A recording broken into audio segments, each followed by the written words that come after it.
Greetings, citizens of the world. This is a message from Anonymous, for the World Health Organization.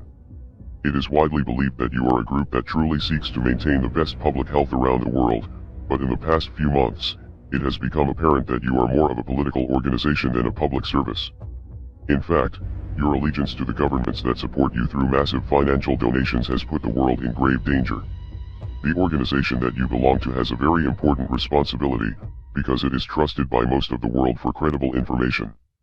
You are seen as the utmost authority on health information, and act as the arbiter of truth for up-to-date science on emerging diseases.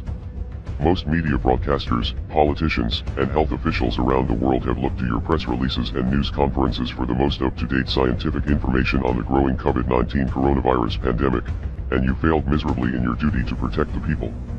Your response to this virus has been a day late and a dollar short, every step of the way, beginning with your refusal to admit in the early stages of the outbreak that human-to-human transmission was taking place, when this fact was obvious to scientists and journalists around the world who were following the story and keeping up with the studies as they were being published.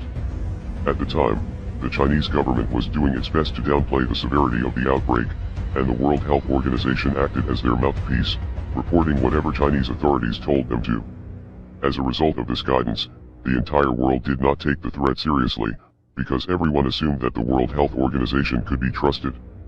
Members of the World Health Organization also took months before finally declaring the coronavirus a global pandemic.